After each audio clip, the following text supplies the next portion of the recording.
Good evening, everybody. Can you? Before we get started, if you'd like to help yourselves to some refreshments, they're in the back table. Please help yourselves.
Testing. Is it okay? Thank you all for coming. We're going to get started in about 5 minutes since people are still walking in. If you want to help yourself to some refreshments in the back, please do. And as you're walking in, please sit as close to the front as possible so that way the people who are walking in later on can find a seat in the back. Thank you.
Samahat al-Sheikh Dr. Ibrahim Kazroni, Reverend Jill Hartzan, Brother Hussein al-Nashid, esteemed guests, friends, and family, Assalamu alaikum and peace be upon you all.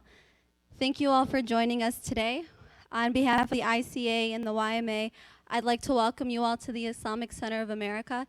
We're going to get started with the Quranic recitation in Arabic by Brother Muhammad Ayat and in English by Sister Maryam Canifer.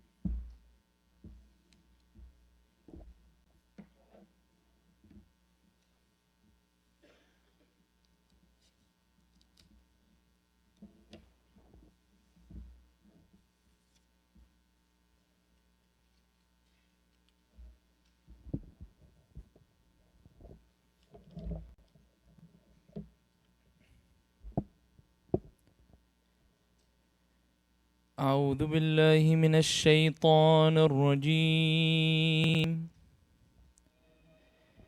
بسم الله الرحمن الرحيم. يا أيها الذين آمنوا اجتنبوا كثيرا من الظن إن بعض الظن إثم ولا تجسسوا ولا يغتب بعضكم بعضا أيحب أحدكم أن يأكل لحم أخيه ميتا فكرهتموه واتقوا الله إن الله تواب رحيم. يا أيها الناس إنا خلقناكم من ذكر وأنثى وجعلناكم شعوبا وقبائل لتعارفوا إن أكرمكم عند الله أتقاكم إن الله عليم خبير. قالت الأعراب آمنا قل لم تؤمنوا ولكن قولوا أسلمنا ولما يدخل الإيمان في قلوبكم وإن تطيعوا الله ورسوله لا يلتكم من أعمالكم شيئا إن الله غفور رحيم. إنما المؤمنون الذين آمنوا بالله ورسوله ثم لم يرتابوا وجاهدوا بأموالهم وأنفسهم في سبيل الله أولئك هم الصادقون. قل أتعلمون الله بدينكم والله يعلم ما في السماوات وما في الأرض والله بكل شيء عليم. يمنون عليك أن أسلموا قل لا تمنوا علي إسلامكم بل الله يمن عليكم أن هداكم للإيمان إن كنتم صادقين. إن الله يعلم غيب السماوات والأرض والله بصير بما تعملون. الله أكبر. بسم الله الرحمن الرحيم. قل يا أهل الكتاب لا تغلوا في دينكم غير الحق ولا تتبعوا أهواء قوم قد ضلوا من قبل وأضلوا كثيرا وضلوا عن سواء السبيل. لعن الذين كفروا من بني إسرائيل على لسان داود وعيسى بن مريم ذلك بما عصوا وكانوا يعتدون. كانوا لا يتناهون عن منكر فعلوه لبئس ما كانوا يفعلون. ترى كثيرا منهم يتولون الذين كفروا لبئس ما قدمت لهم أنفسهم أن سخط الله عليهم وفي العذاب هم خالدون. ولو كانوا يؤمنون بالله والنبي وما أنزل إليه ما اتخذوهم أولياء ولكن كثيرا منهم فاسقون. لتجدن أشد الناس عداوة للذين آمنوا اليهود والذين أشركوا ولتجدن أقربهم مودة للذين آمنوا الذين قالوا إنا نصارى ذلك بأن منهم قسيسين ورهبانا وأنهم لا يستكبرون. صدق الله العلي العظيم.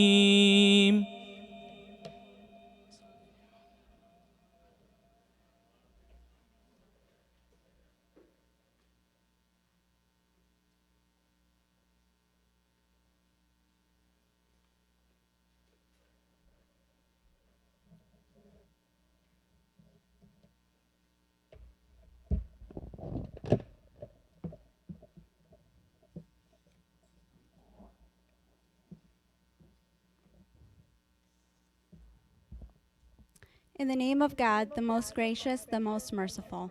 O you who believe, avoid much suspicion as much as possible. Indeed, some types of suspicions are sins. And do not spy on each other. Do not speak ill of each other behind their backs. Would any of you like to eat the flesh of his dead brother? No, you would hate it. But fear Allah. Verily, Allah is one who accepts repentance, most merciful. O mankind, we have created you from a single pair of male and female, and made you into nations and tribes, that you may know one another, not that you may hate each other. Surely the most honorable of you in the sight of Allah is he who is the most righteous of you. Verily Allah is all-knowing and is well aware of all things. Does the desert Arabs say, "We believe"? Say, "You have no faith," but you only say, "We have submitted our wills to Allah," because faith has not yet come into your hearts. But if you obey Allah and His Messenger, He will not ignore the smallest of your deeds. Verily, Allah is often forgiving, most merciful. Only those believers who have believed in Allah and His messengers and have never since doubted, but have worked hard with their belongings and their persons in the cause of Allah, those believers, they are the sincere ones. Say, will you instruct Allah about your religion while Allah knows all that is in the heavens and all that is on the earth? And Allah is all-knowing of all things.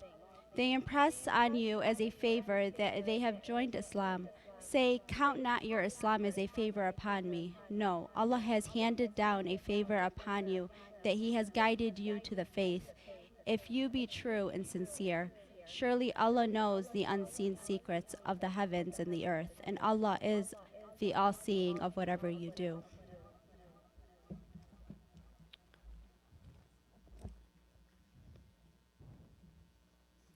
In the name of God, the most gracious, the most merciful. Say, O people of the book, do not exceed the limits in your religion of what is proper by going beyond the truth. And do not follow the useless desires of people who went wrong in the old times, those who misled many and wandered themselves away from the even path. Curse were said by the tongues of David and Jesus, the son of Mary, on these among the children of Israel who rejected faith, but they disobeyed and continued to be excessive. Also because they did not often prevent one another from the iniquities that they committed. The deeds that they did were indeed evil. You see many of them turning in friendship to the disbeliever. Evil indeed are the works which their souls have set forward before them.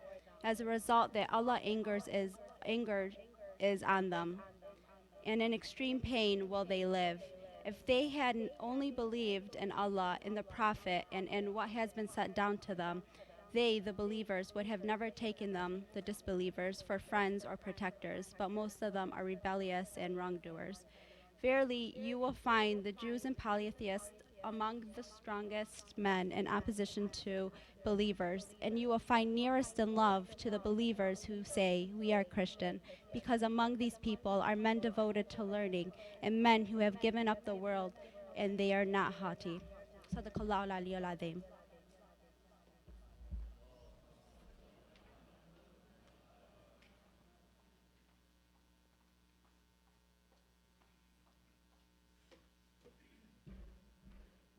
So before we get started, I have a few announcements to make. I'm going to try to make it quick because I know we're all excited to get started with the program.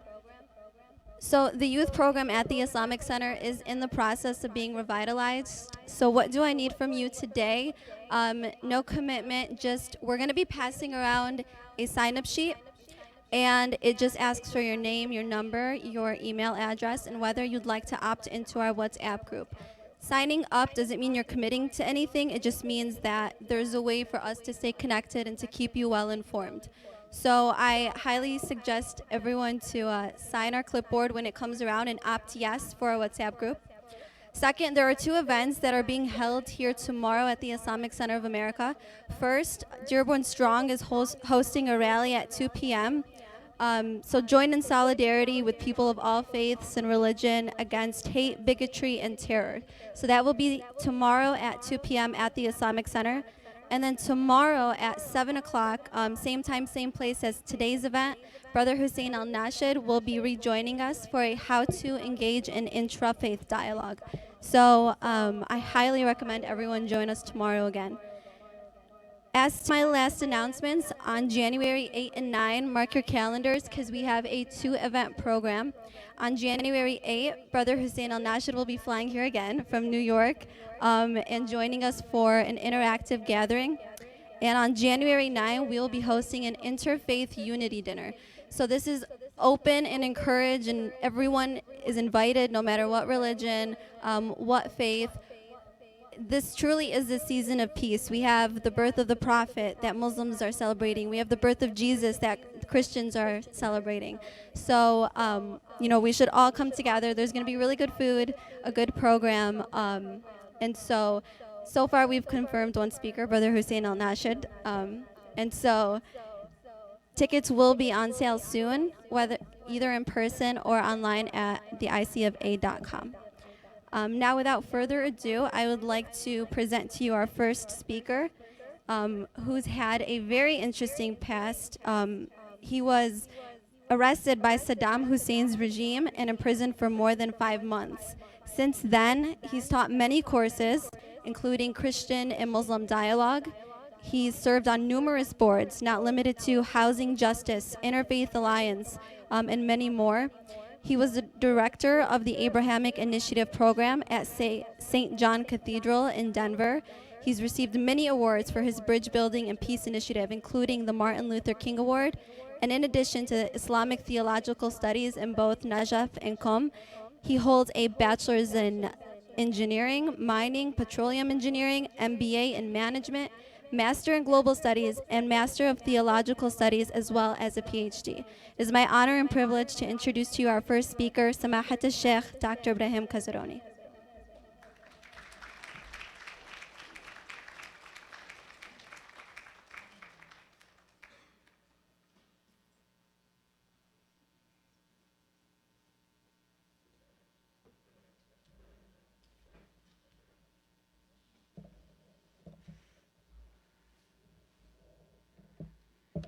Bismillah ar-Rahman ar-Rahim.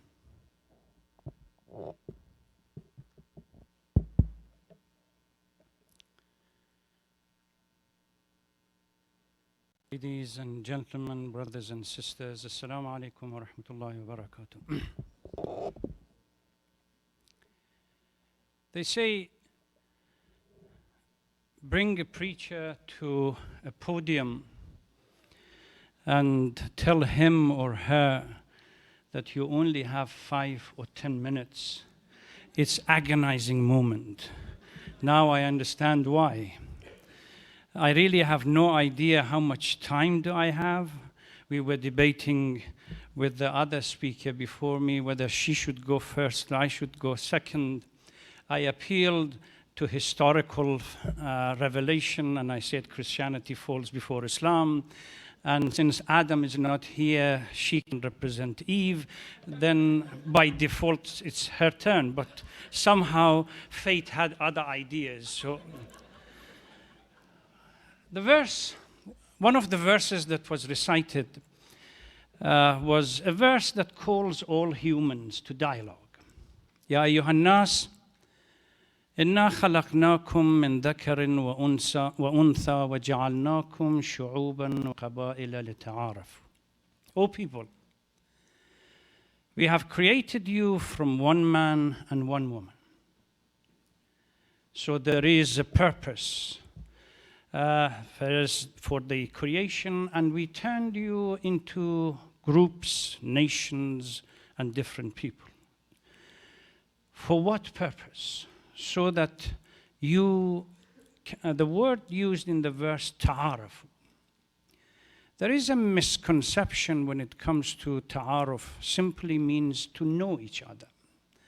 Well, you can sit and have conversation and know each other. But when you look at the context of the verse, it goes beyond simply an appeal to having what we used to call in England a cucumber sandwich and a cup of tea once a month, or here cookies and coffees once a month. Ta'aruf means active engagement for betterment of oneself. The debate is culture porous or fixed? If we believe that culture is essentially fixed, there is no reason for sitting together and having conversation. Because we cannot give anything, we cannot take anything, nothing can be changed. But if we believe that the boundaries and the parameters of culture, which is nothing more than a set of values and norms contextualized or indigenized in different times and space, is porous, then there is plenty of scope for conversation and for one to learn from each other.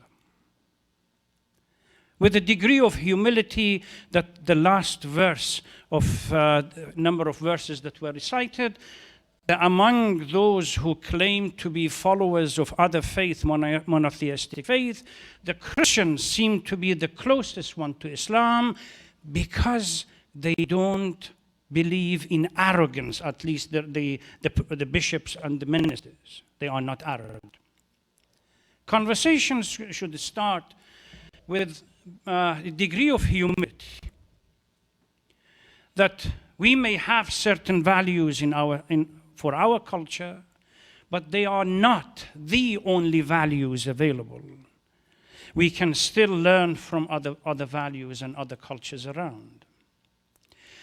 To be an active member of a civil society that we have around us, a multicultural, multi-faith social structure, we have no other alternative but to give and take. What we need is a shift, what we call in consciousness. If you look at the early history of Islam, the verse clearly states, the same verse that talks about, "O people, we have created you from one man and one woman, and turned you into tribes and nations, so that you may learn from each other." An active engagement, it radically shifts the value of what we call the hierarchical structure that should exist within a society. It leaves one single principle that everyone could adhere to. Remember that ultimately what differentiates society or causes the hierarchical structure is not what man makes it, it's in the hand of God only. If we stand before the Almighty God with God being center in our life, it resolves a number of issues in our life. Arrogance disappears, humility comes, and a clear understanding appears that we really, in a multicultural, multifaceted, and multi-faith structure, we have no other alternative than to interact with each other and learn. A reminder, what baffles me more than anything else is that why is it that we humans need to be reminded of the necessity of conversation and dialogue only when tragedies took place or take place? Why should we wait until tragic events take place and then we start the conversation and dialogue? This was one of the questions that was posed by Father Peter Eaton at St. John's Episcopal Church in Denver, Colorado. That in a speech that he gave, he posed this question to an audience, a congregation that were multi-faith. Why should we wait? While this notion of conversation, dialogue, and interaction and standing together, shoulder to shoulder, working values and so on, doesn't need, or they don't need tragic events to take place. It is an obligation. What is missing is a degree of humility from all parties involved. That at the end of the day, I have repeatedly said to a number of Muslim friends, there are those who by historical facts happen to be in this country. If you look at your ancestors, they came from various parts of the world, mainly Europe, some other Africa, Far East, etc., etc. They made a conscious choice to be here. And by default, some of us were born in this country. Isn't it shameful or hurtful that we all are strangers in this land? Suddenly we claim superiority. And somehow the new people that come over here, we call them the strangers. And we claim allegiance. I remember a few years ago when the war in Iraq started, I saw a bumper sticker behind a car in Denver, Colorado, that was asking what I call an existential question. What would Jesus do if he were to be alive now? Would he occupy Iraq? Would he kill so many people? Now, a number of scholars have talked about this. If Jesus was to come today or yesterday or tomorrow, what would he say to us? And by the way, all of us, according to our tradition, we consider believing in previous prophet as much critical in our faith than believing in the prophet of Islam. So we consider ourselves to be followers of Jesus as well. So if he were to be alive, what would he tell us? That due to various reasons we have fallen apart and somehow separated. It's at the periphery, not at the center, that cultures merge. Because at the center, there's a huge emphasis. The boundaries are clearly defined. Who is in and who is out is clearly stated. No conversation takes place. At the peripheral boundaries, such countries like here, multicultural, multifaceted, and so on, multifaithful, that we really can have the freedom to sit down and have conversation and interact and exchange ideas. And ultimately, with a degree of humility, accept that there is something in both cultures that we all should learn from it. I'm delighted to have so many of you responded here. And it's a pleasure to stand here and look at the face of brothers and sisters. I'm hoping that the younger brothers and sisters, this will not be the only occasion that I have the pleasure of seeing them. Inshallah, in the future, they will participate. And as far as others, believe me, this is your house of worship. In the same way that I can come to your churches, temples, synagogues, wherever it is, and I feel at home, you should feel the same. Let's start a dialogue, not wait for a tragic event to dictate the agenda for us, and then we are forced into some kind of conversation that we find very temperamental, to say the least, under the circumstance. I pray for the success of ventures like this, and I apologize that I'm cutting it short. I'm looking forward to two speakers that I'm hopefully hear from them, and then at the end of the conversation, we each have input as to the point risen. Thank you very much. Wassalamu alaikum wa rahmatullahi wa barakatuh.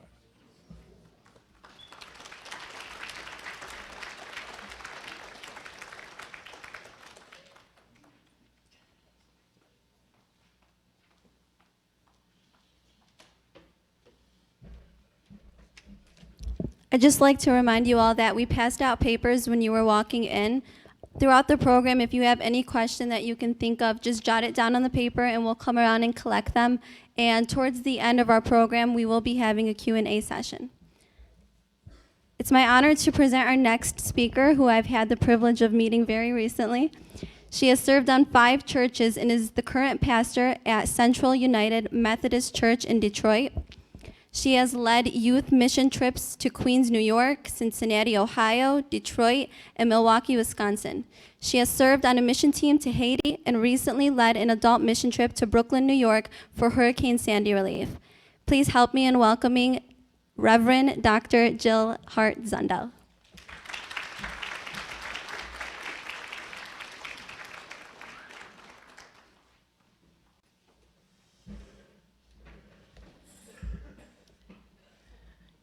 I am the Eve.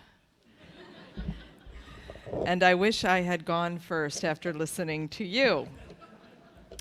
Before I speak, I'm going to invite Reverend Melanie Carey up. She is the assistant to our bishop from the Michigan area, and she will bring a word of greeting from our bishop. Will you welcome her?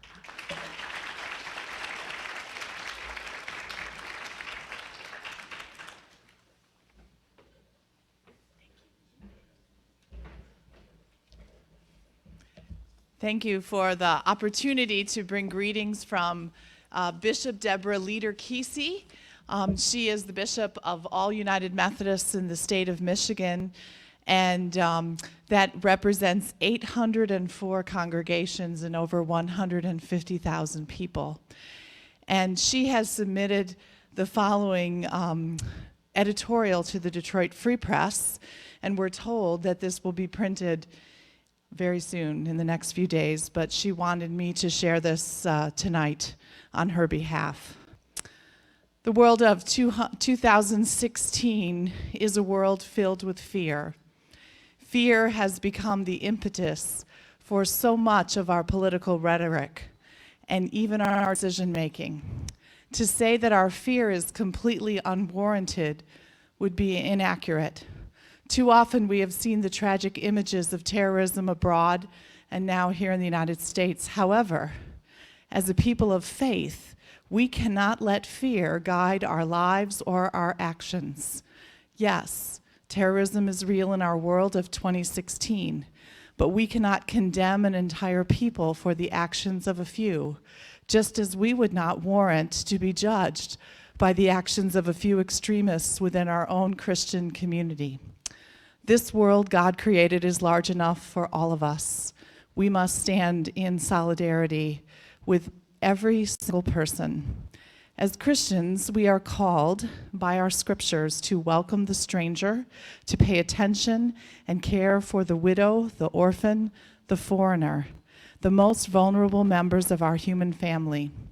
As United Methodists, our Book of Resolutions reminds us that Jesus fully identifies with the sojourner to the point that to welcome the sojourner is to welcome Jesus himself. That comes from Matthew chapter 25, verse 35 of the Christian scriptures. Jesus teaches us to show special concern for the poor, the oppressed, who come to our land seeking survival and peace. Standing on the cusp of the season of Advent for Christians, we are reminded that Jesus and his parents fled to Egypt to escape the violent regime of Herod. It is with this tradition of compassion and hospitality in my heart that I invite you to join us in welcoming the sojourner, the widow, and the orphan, and let us love our neighbors as ourselves. As Americans, we all must be careful not to allow our fears to define our lives. We must embrace our brothers and sisters of all faiths. We must especially stand with those who are facing persecution and prejudice. We must see them as God sees them, as children of God. So I urge my fellow Christians to remember the words of Christ, to remember the value of religious freedom upon which this country was founded, and to stand with our Muslim brothers and sisters that you may live and work and worship without fear. Thank you.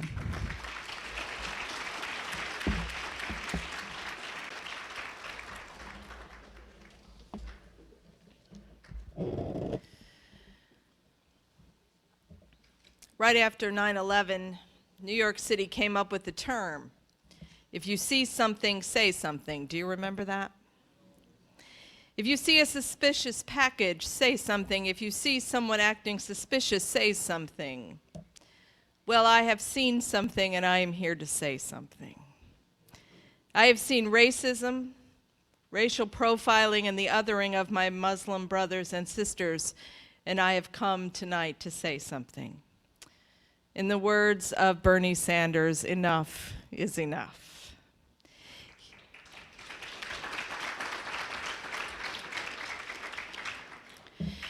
Years ago, when I was serving a church in Hazel Park, I volunteered to be trained as a docent at the Holocaust Center, and I was shadowing a docent leading a tour of Jewish businessmen, and they asked this question to the docent, where were the churches? And the docent responded, I don't know, maybe Jill can answer that question. And that question still haunts me to this day. Where were the churches during the Holocaust? Where were the churches when they ransacked people's homes? Where were the churches when they set the synagogues on fire? Where were the churches when numbers were tattooed on people like cattle brands? Where were the churches when the Jews were forced to wear stars of David so people would know what faith they were? The answer to that question is, unfortunately, the churches were not there. And so last week, when I watched a man running for President of the United States say that he was going to make Muslims wear badges so we could identify them, when he said he was going to ban all Muslims from coming into our country, and when he said he would go after the families of Muslims who commit crime, I knew at that moment that I had to speak up. And I knew that I could never, ever be silent again. You see, I am not going to allow this to happen on my watch.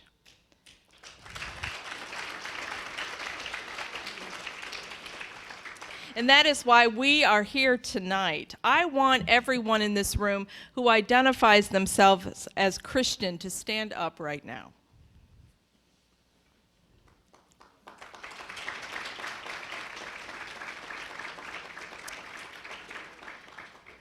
We are standing for you, my Muslim brothers and sisters, and we are not going to back down. As Christians, we are celebrating the birth of the Prince of Peace, Jesus the Christ. But my question is, how can we in one breath sing joy to the world, the Lord is come, and in another breath scream hatred at people who worship the same God that we do? Why is it that white men are confused when they do mass shootings and Muslims are terrorists? So many questions, so few answers. But we start tonight, don't we? A new beginning. A time where perhaps we can put the rhetoric aside and listen to each other. Not just wait for one person to stop speaking before we can get our claims in, but to really listen to each other. To listen to each other's fears, but also to listen to each other's hopes and dreams for a new world. Understanding starts tonight. I want to read to you a statement of the Board of Church and Society of the United Methodist Church. Christians are called to initiate and promote better relationships between Christians and Muslims on the basis of informed understanding, critical appreciation, and balanced perspective of one another's basic beliefs. Christians and Muslims acknowledge common roots along with Jews in the faith of Abraham, Sarah, and Hagar. As members of one of the monotheistic world religions, Muslims worship and serve the one God with disciplined devotion. Both Christians and Muslims believe that God is ever inclined toward humankind in justice and mercy. Based on this common good, we celebrate where Christians and Muslims are working together to make God's justice a reality for all people. The two faiths sometimes understand differently the particular ways in which God deals with human beings, but they agree that the proper human response to the Almighty is a life of humble obedience, including repentance, faith, and good works. Muslims believe that the Quran sets forth the principles of righteous conduct and a harmonious life in society. The following verses from the Quran show that these principles are similar to the ones found in the Christian scriptures. O believers, be steadfast witnesses for God with justice. Do not let the hatred of a people make you act unjustly. Be just, for justice is next to piety. Worship only God. Be good to parents and kindred, to orphans and the poor. Speak kindly to others. Do not mix truth with falsehood, nor knowingly conceal the truth. Hold to forgiveness and enjoin good. Turn away from the foolish. It may be that God will bring about friendship between you and those whom you hold to be your enemies. United Methodists live together with Muslims in many countries around the world and in a variety of social environments. Indeed, the United States of America, Muslims comprise one of the most rapidly growing religious communities. In places around the world, Muslims may constitute the majority of the population, and in other places, Christians may be the majority. As believers of the two religions build their lives in the same general area, they are often affected by patterns of religious antagonism inherited from the past history of disputes and misunderstandings between the two. Muslims and Christians experience varying degrees of political and social discrimination depending upon the circumstances of each country. In certain areas of tension, believers in the two faiths are caught up in struggles of economic, political, and human rights. We believe that sustained and ever-renewed initiatives of open discussion and sharing of concerns in interfaith settings contribute to the achievement of social justice. By this statement, we express solidarity with those of either religion who suffer oppression or discrimination. By this statement, we make a step toward more hospitable and cooperative relationships and encourage dialogue. And I wanted to close with a famous quote from another pastor, Martin Niemöller. First they came for the communists, and I did not speak out because I was not a communist. Then they came for the socialists, and I did not speak out because I was not a socialist. Then they came for the trade unionists, and I did not speak out because I was not a trade unionist. And then they came for the Jews, and I did not speak out because I was not a Jew. Then they came for me, and there was no one left to speak out for me. Tonight is the night we say, we shall speak out, and we will speak up. And we will say again, not on our watch. Thank you.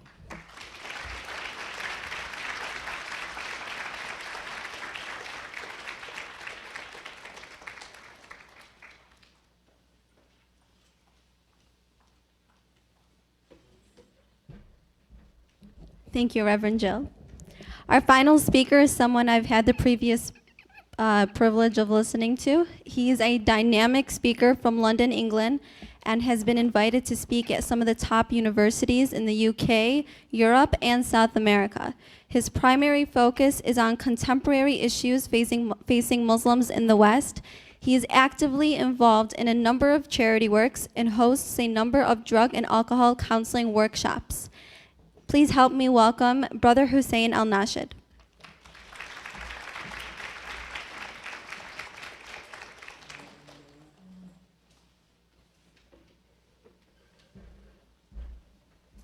Assalamu alaikum, everyone. Good evening. Slightly under the weather, so please forgive the jacket, it's very informal.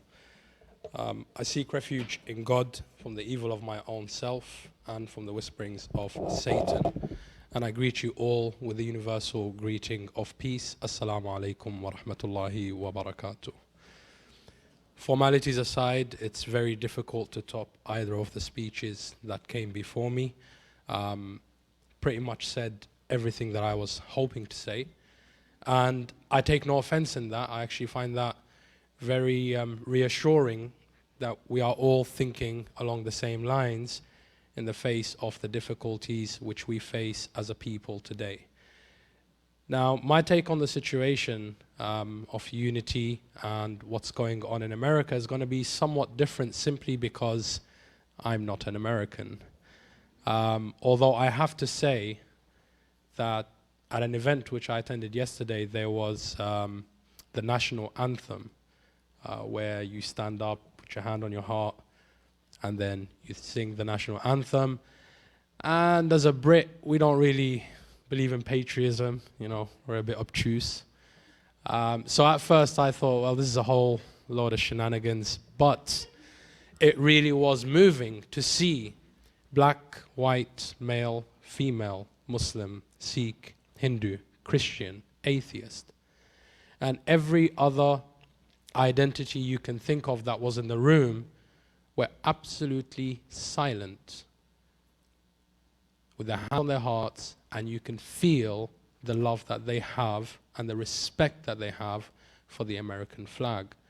And that made me realize that America has not been, and I doubt very much it will ever be, a place for one particular group, but rather it is what the name really says it is. You know, in London we say the proof is in the pie.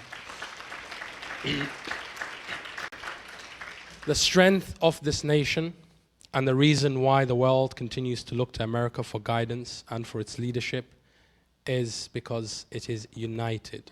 Hence the name, the United States. Obviously we have the United Kingdom, but we are slightly different. We like to conquer the world and make it a kingdom for our own. But bygones, bygones, and God save the Queen and all the nice stuff.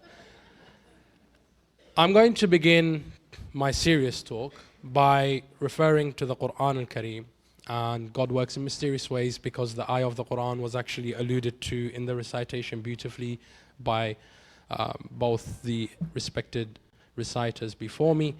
And God said in the Quran al-Kareem, Bismillah ar-Rahman ar-Rahim, and most certainly you will find the closest people to those who believe in Allah, meaning the Muslims, are the Christians. And then God distinguished the Christians. He didn't just say the Christians, he says those who say we are Christians, those who take pride in their Christianity, those who are actively Christian and not just born Christian. Maybe born again, but it's those who are actively Christian. Those who say we are Christian. And then God distinguishes them with two merits that if you turn the Quran from cover to cover, you'll find it very difficult to find any other group giving these two distinct merits alone. That they are humble and they are not arrogant.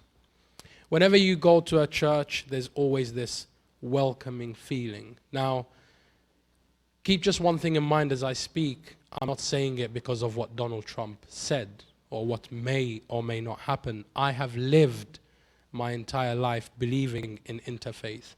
I was in my school choir and I would sing hymns in praise of Jesus. And believe me, I had many a Muslim come up to me and say, you're going to hell for it.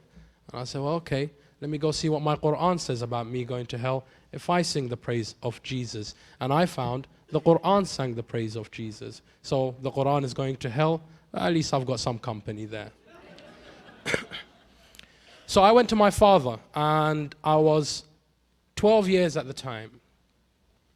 And I said to him, Dad, they're telling me I'm going to go to hell because I praised Jesus, the Son of Mary, during Christmas by singing a choir, or within a choir.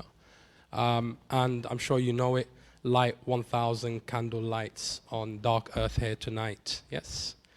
And for me, the words were very powerful, they were very meaningful, they were very loving. And from what I've understood about Jesus in the Quran, they actually spoke truth, that the world will shine with his love. So I said to my dad, hey, listen, I think I'm going to hell. We need to sort this out. Help me write an apology letter to God. He may be somewhat offended now.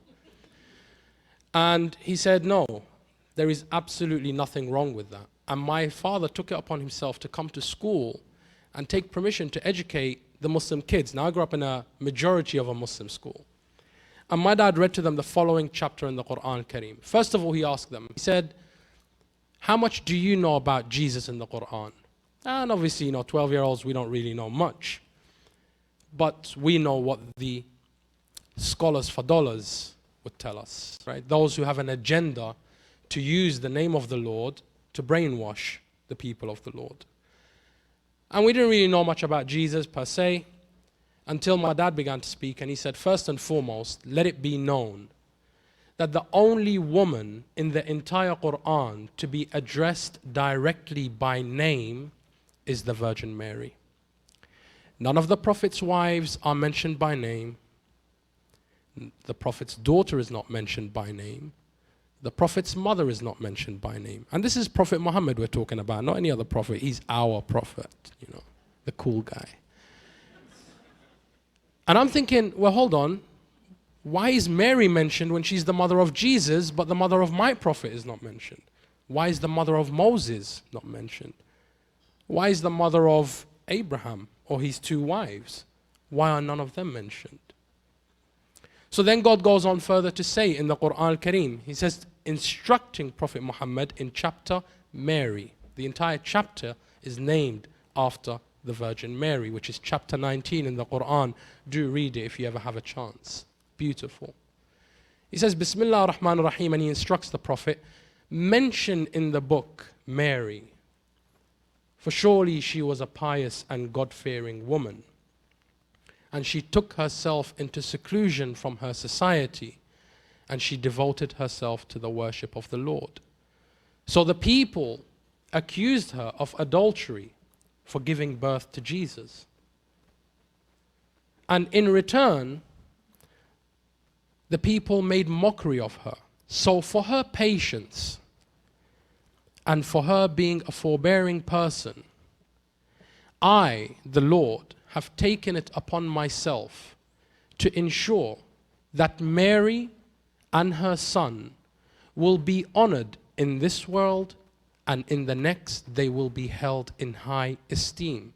So both Mary and Jesus are respected in Islam.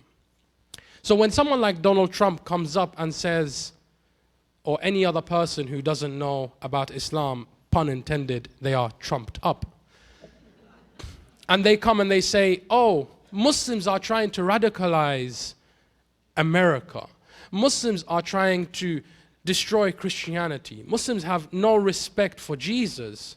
Well, I don't really see any truth in that, because my Quran tells me that I must respect Jesus. As a matter of fact, my heaven and hell is based on how much respect I have for Jesus and Mary. Bismillah ar-Rahman ar-Rahim, the second chapter in the Quran al-Kareem, known as the chapter of the cow. This is a book in which there is clear guidance.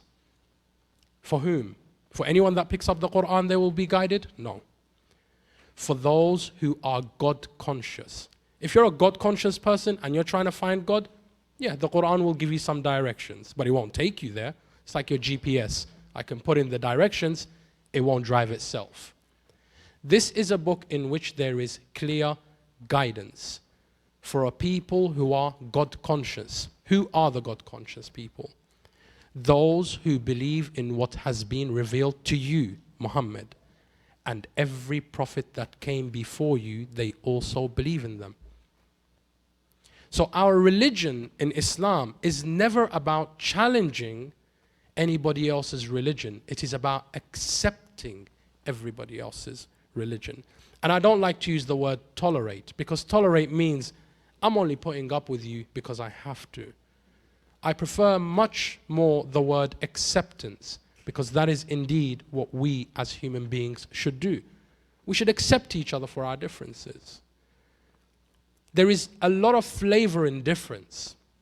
You know, some people come up to me and say, oh, no, we shouldn't be different. We should all be one. I say, okay, try eating the same meal every single day. Realistically. Imagine this world if there was just one color. We would not know the beauty of black if we only had white. We need contrast. I wouldn't know what an apple is if I didn't have a banana. Right?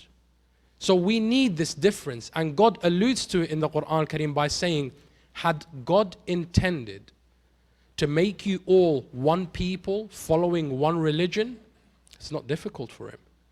Just ponder on that for a moment. God created the heavens and the earth and the moon and the stars. and a very, very complex being called a human who has a beating heart, a lung, a brain, enough arteries and nerve system that they will go around the equator of the earth 3 times. See, I can't put 3 pairs of shoes in my closet. God put all that in me without making a mess of it. So this God who can create everything, could he have not made us all Christian? Could he have not made us all Muslim?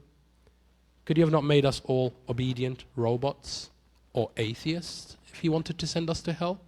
I get a lot of people saying, you're going to hell. Do you have a key? Are you going to deny me? By which authority do you speak? My God said, no, it's our God. So show me where my God said, I'll go to hell for believing in him, and you're going to go to heaven for believing different. Your Maulana, your Imam at the mosque, your priest at church or anywhere else may have told you, but God didn't say so. I believe one problem that we have as a people is that we gave up the most beautiful gift which God gave us, and that is the freedom of thought. We denied ourselves to think for ourselves, and we entrusted our affairs to others. Especially in this day and age. We go to Google for every answer we need. Yes or no? The most dangerous person is who? The one who only reads one book. If you only think one way, you're a very dangerous person. There is flavor in difference. If Google becomes my #1 go-to, well, whoever is operating Google can make me think in any shape, way, or form I want. Yes? There is a philosopher, I remember reading his book. I'm terrible with names, by the way, so I'm not going to mention any names. But what he did say is this. He said, The Matrix and all these other Hollywood movies make us believe that somehow one day robots will become so clever that they will take over the world, and we as humans will be enslaved. He said, I don't have such fancies. I'm not taken up by that notion. However, my fear is greater than that. My fear is that humans become so dependent on robots that we don't know how to think. And I've tried this, and you should try this as well. Next time you go to the shop and you're given, I don't know, I work in pounds, you work in dollars. So if I get your currency somehow wrong, it's not a mistake of my own. Your currency is not a good one.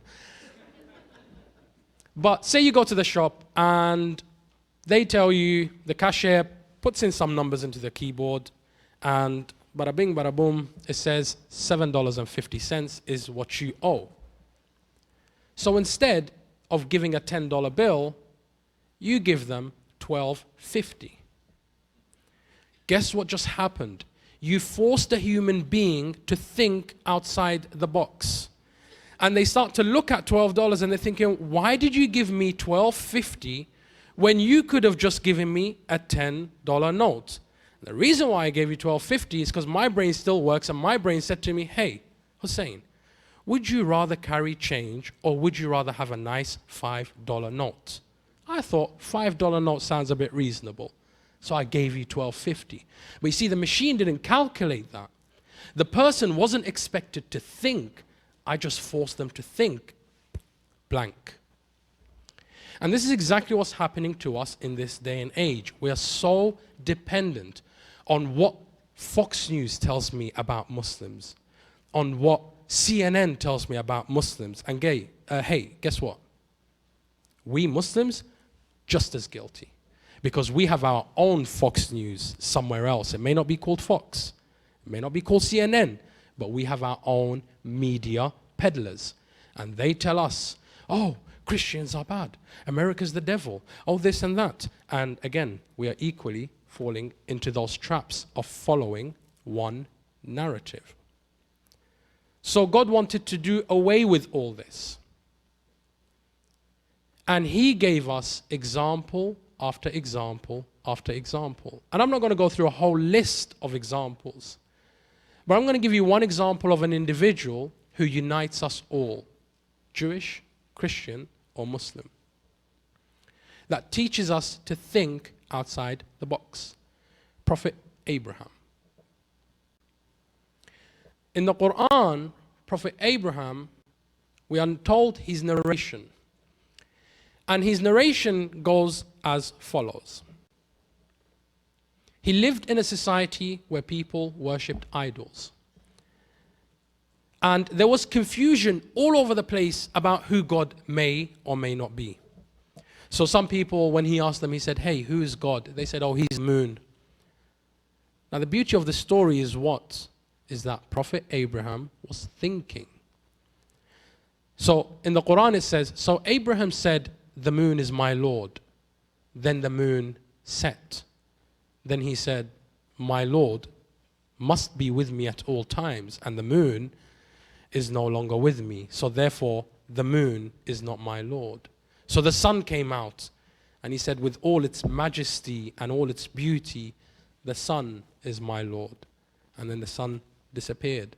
And he said, no, that can't be my Lord. And he looked at the stars, but when clouds came, they too disappeared. So he said, my Lord must be the one who created these things. Because when they disappear, they go somewhere else. But nothing goes wrong with them. They're still working fine. They come back to me the same way they left me. Somebody's making sure that clock keeps ticking. So then he comes to the realization that God is one. Now obviously we believe that he always believed God is one, but he's speaking aloud so the neighbor can hear him. So now he's come to the realization God is one. He came to his society and he said, hey guys, I don't think we should worship these idols. We should worship the one true God. People said, ain't nobody got time for that. So they called him a lunatic, a heretic, a soothsayer, threatened to burn him with fire, and. So they had a celebration where they go out and they run around tying ribbons around a tree. And when they were gone, Prophet Abraham came back with an axe. And Prophet Abraham took the axe and destroyed all the idols except for the great God. They had one who was the great God. And then he placed the axe at his feet. And when the people came back, they said, who destroyed our gods? And someone said, there is a mischief maker amongst us. His name is Abraham. It can only be him. So poor Abraham gets caught, bring him forward, and they ask him, did you destroy our gods? And this is the beauty. Abraham said, why are you asking me? Ask your big God if he is able to speak. And if he is able to speak, ask him. If he is supposed to be your protector and your defender, why did he not protect the other gods if he was able? And in Islamic history, we are told this was the first time the community of Abraham was able to think freely. And that freedom of thought is what God intends for mankind. God doesn't want you to follow blindly. God doesn't want you to turn up on the day of resurrection and say, because Muhammad said, or because Jesus said, or because. Jesus, Muhammad, Abraham, Moses, they always welcomed questions from their communities because that's how they proved their authenticity. We should have dialogue, not to convert anyone. I don't know how packed churches get on Sunday, but we get pretty packed up on Friday, so we're not looking for any new recruits. It's not about converting people to my way of thought. That's the first thing. We as Muslims have to let the American public know. It's not about converting people. And likewise, we don't feel that there's any deficiency in our religion that somebody needs to come and save us from our hijab or anything as such. What we do believe is there is no wrong in being different. Different is beautiful. What is wrong though is to actively remain and intentionally choose to be ignorant of each other's differences. So going forward, the way we can counter whatever Trump says, whatever anybody else says, is to stop hearing what somebody else tells me I should think and feel about my fellow human being. I should think for myself and say to myself, you see, the irony of it is this. Trump is the big God right now. He tells us we should fear Muslims, but he's making millions of dollars dealing with Arab Muslims, yes or no? Kind of makes me question your authenticity, my friend. You know, it's like you say, hey, don't eat cake, it's bad for you, and then you got crumbs all over your cheek. Well, why are you eating it? So the idea is, don't tell me how to live my life. If you really believe as a human being I'm entitled to freedom, and I'm entitled to a freedom of thought and freedom of speech, allow me to practice that freedom. Let me think about Muslims what I want to think. To my Muslim brothers and sisters, and I know this may be difficult to digest, but forget wherever you've been told about everyone's going to hell if they don't believe in Allah. No. The Quran clearly states in Surah Baqarah, Bismillah ar-Rahman ar-Rahim, and some people say, only the Christians and Jews will go to heaven. So God responds by commanding the Prophet to speak. He says, nay, say the Christian and the Jew and whomever believed in God and the day hereafter. What else? And whomever done good towards mankind, surely their reward is with their Lord, and the Lord does not waste the reward of those who do good. See, I don't have access to heaven. I've got sky miles, but not just enough yet. You know what I mean? So I don't have the right, nor do I have the audacity to go around telling people, you're going to hell because you're different. Hell was never yours to give in the first place. Nor was heaven yours to give in the first place. What you're supposed to do is what the Quran, at least for us, says, Ya ayyuhalladhina amanu aminu. Oh, you who say that you believe, believe in what you say you believe in. My religion is never about the other guy or the other girl. My religion is about me. How much do I believe in God? How much should I practice it? You know, I see some people, my God, hypocrisy is in high demand these days, right? They say, I believe in mercy and I believe in loving the orphans and they do nothing about it. Then they start to criticize others and say, my God, look, they don't help the poor. Well, how have you helped the poor? They don't believe, so they are excused. You believe, so what excuse do you have? Because that's your conviction. I would love to see in America what we have in the United Kingdom. A lot of people ask me, why is it slightly different? Now, mind you, there's some things I love to see in America and the United Kingdom, not everything. Because we've got both extremes. Okay? We've got those radicals who are gung-ho about ISIS, right? That's not something that we need. Definitely we don't need that. Okay? But I've got the nicer side of London, which I think would be beautiful if it were to be implemented here. We have a project, and having spoken to Sarah and some of the other committee members, they want to revive their youth project here. So I'm going to throw this out there in the mix, and hopefully you take it and run with it. Don't run just yet, because I'm not done though. But we have this thing in London where it's called the Friday Night Project. And what the Friday Night Project is invites Muslims, Christians, Jews, Hindus, even atheists. Okay? And we give out an assignment to each member of that faith. So the Muslim for the next week must live the life of a Christian, and the Christian must live the life of a Muslim, and the Jew must live the life of an atheist, and an atheist live the life of a Jew. But now here's the thing, you don't just live it, you need to research it. And the following Friday when we meet in our discussion circle, the Muslim has to convince the congregation that Jesus is actually the Son of God. Which in Islam, we don't believe, right? We believe he's a prophet. And the Christian must prove to the Muslims that Jesus is not the Son of God. And the Jew must prove that God does not exist, and the atheist must prove that God exists. But here's the thing, you don't use any of your own references, you use the other side's references. And the idea here is not to convert you to that religion, but to teach you the thought process behind the person's faith. You see, nobody woke up one day and said, "Oh, it's a good day to be a Jew. Maybe tomorrow I'll try being Muslim." No. We have a thought process. We have what's called conviction. A Christian person believes that Jesus is the Son of God and their Lord and Savior.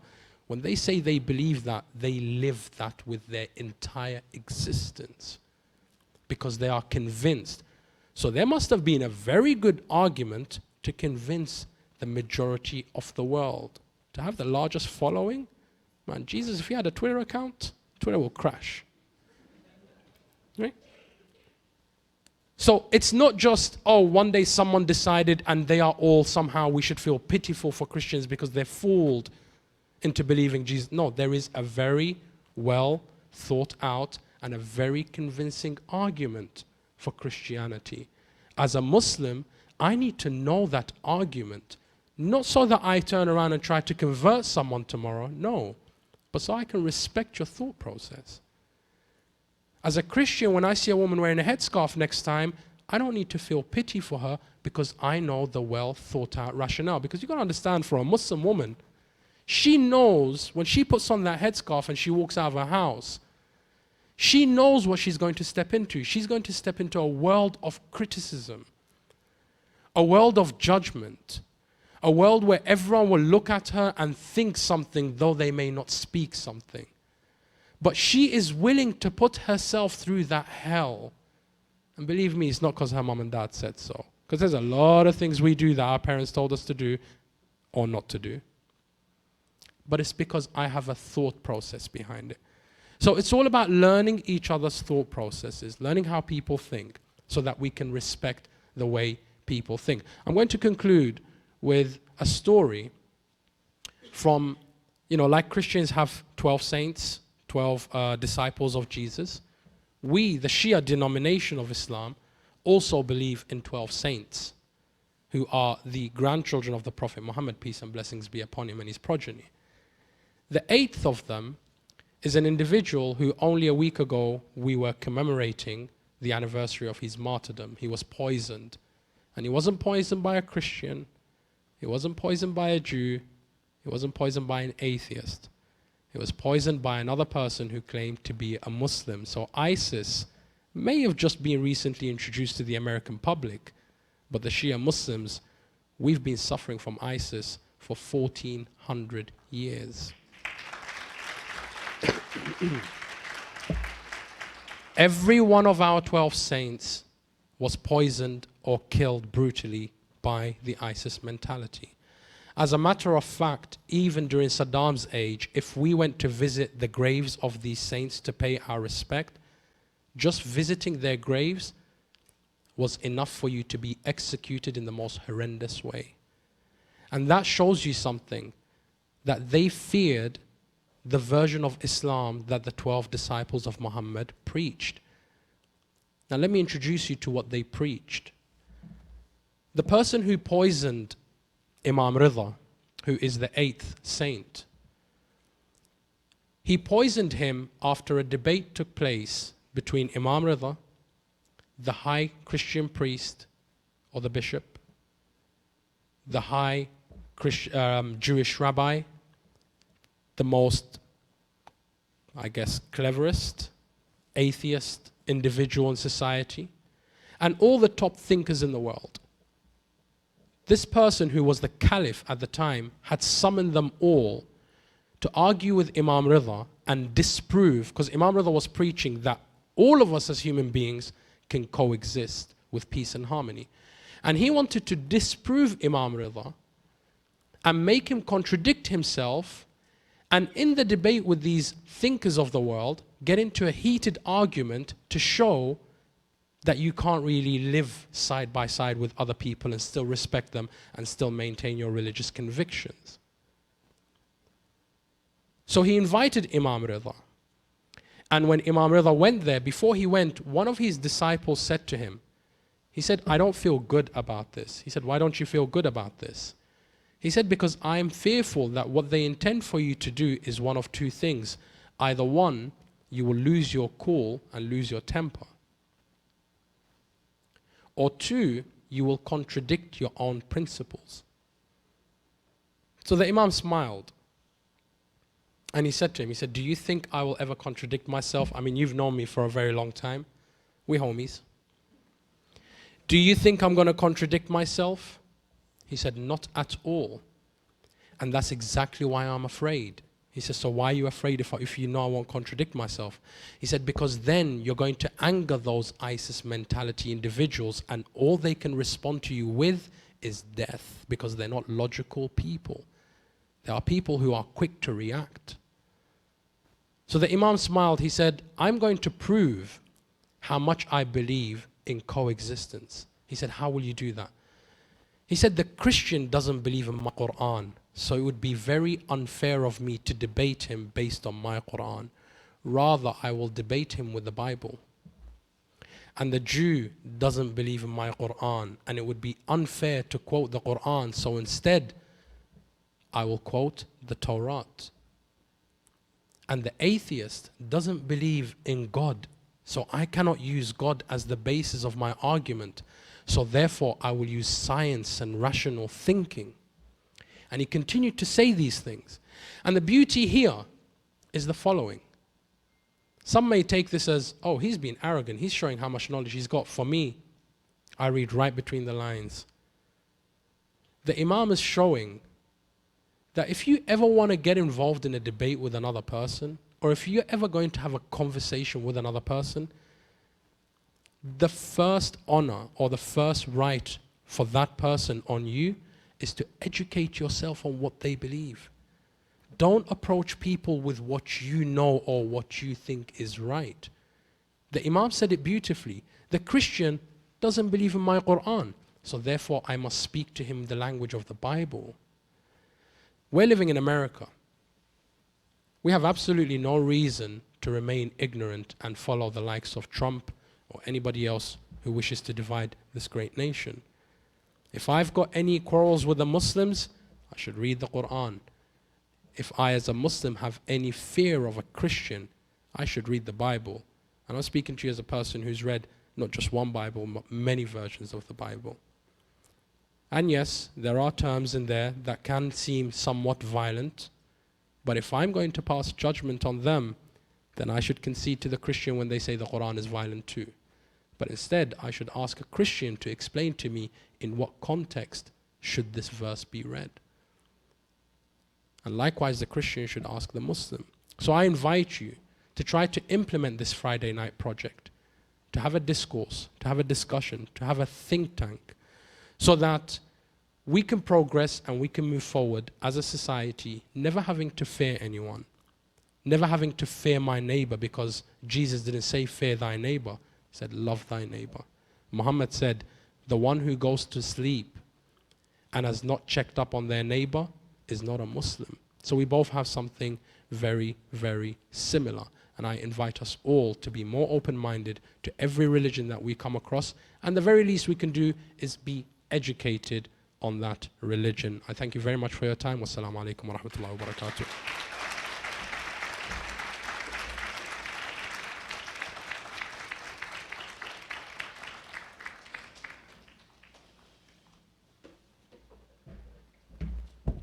Thank you, Brother Hussein. We're now going to start with our Q&A session. So if you have any questions, please pass them up to the front or to the side, and someone will come get them.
If you'd like to help yourself to some refreshments in the back, please do. We're going to get started in a bit. In about 2 to 3 minutes. So please help yourself. There's a lot of fruit and coffee and tea.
Just an announcement, Muslims are invited to Littlefield Presbyterian Church on Christmas Eve at 7:30.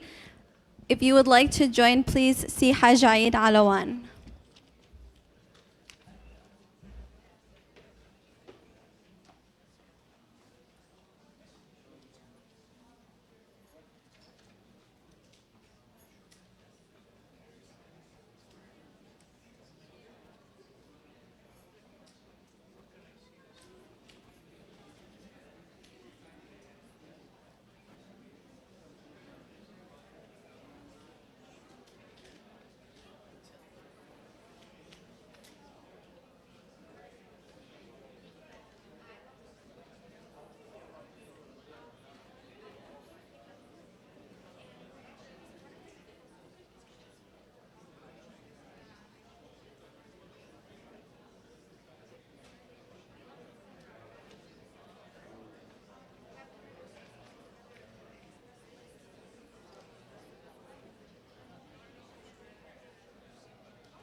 If we can all join back together, we're going to get started.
Would take Muslims to various churches in Dearborn. And I'm resuming it this year because I was frustrated in the last couple of years I didn't get the number of people. When I say number, I'm not talking about 50 or 100. In the previous years, I think maybe 10 or 12 Muslims would attend a Christmas Eve service. This year, it's going to be at Littlefield Presbyterian Church. It may be, God willing, next year at the church you folks are coming from. We need to know the understanding of Christmas from your point of view. And Muslims love to sing. You don't want to stand, you don't want me to stand behind you when I'm singing because it's absolutely terrible. But it's a joy to come out of a church and singing about the hymns that you have about Christ and so on and so forth. And we are going to resume it this year. So I'm asking Muslims that are here today, not only you, is to bring other people with you at Littlefield Presbyterian Church. I don't know if you folks know where Littlefield Presbyterian Church is, but that was one of the leading churches with the Islamic Center back in '77. But we, in the future, will come to your church, okay? Is there a bid? Are you bidding for this or not? You will? Cookies and... You guys feed me enough already. But anyway, the Muslims that are here today, make sure you join us at 7:15. I don't want anyone to get there at 7:30 when the services start with Reverend Hayes. I want us to be seated. And please arrive at 7:15, and it's a beautiful service. So we're going to start this, going back to a church on Christmas Eve. And Muslims, don't worry, you're not going to be converted. You believe in Christ. You believe in Christ, peace be upon him anyway, whether it's the 25th or it's the 5th of January like some other Christians. So let's rejoice at his birth. Okay, are you asking the questions? No. All right, so we have no idea who's asking the questions, so I'm going to read mine. How's that? I only have two. So actually, I really only have one. What would be a good reference source that can help interpret Bible scripture for one who is new to the Holy Book? First of all, I would say when you start to read the Bible that you would choose one that is easy to read. Because if you do a thee and thou and you don't talk like that, that is not going to be helpful. Secondly, I would suggest that you read different commentaries by people who have studied that. One of the things that we believe as United Methodist is we believe in this thing called the quadrilateral. And we look at scripture through the eyes of the words on the page, but also the historical context of when it was written and who it was written to. And then we talk about our tradition. What do our early church fathers and mothers know about those scriptures and how did they live those out? And then the third way is how is our own experience teaching us to live through that? So those are the four eyes that we look through, but there are different ways and different commentaries. And Melanie, help me out. Am I doing all right? Okay, good. That's kind of how we as pastors do it. And also, I had to study Greek, so that's how I learned a lot of what the original language and the intention of that is. I don't know if you want to study Greek and Hebrew, but that would be helpful as well. This question is for you. Aramaic. Yes, thank you. This question is not for me, but I'm going to answer it from a Christian point of view, and then I'm going to give it to my brothers here. Do Muslims believe Jesus was born on Christmas? I just want to say that Christians don't believe he was born on Christmas. And so you guys have all the rest of the questions. Here you go. Thank you. I think the reason why we celebrate Christmas is for the savings in the shopping season, really. At least in London we do. See, there's a lot of culture mixed with religion in any religion, right? So if you say Christmas trees, when you go to Orlando, they don't grow there. So, I mean, even in Bethlehem, do Christmas trees grow in Bethlehem with Jesus? So it's more of a cultural thing. Hey, there's some trees, they don't really have fruit, let's make money on them, let's decorate them, right? That's the kind of, if you really want to be pessimistic. If you want to be optimistic, it's a time where we can all get together as family, as community. It's time where we can celebrate warmth. And at any time of the year, we can remember Jesus. It doesn't have to be on the exact day he was born. Remember him whenever you want. Because we're not celebrating his birth. We're celebrating his life and his achievements. So let's give that a round of applause.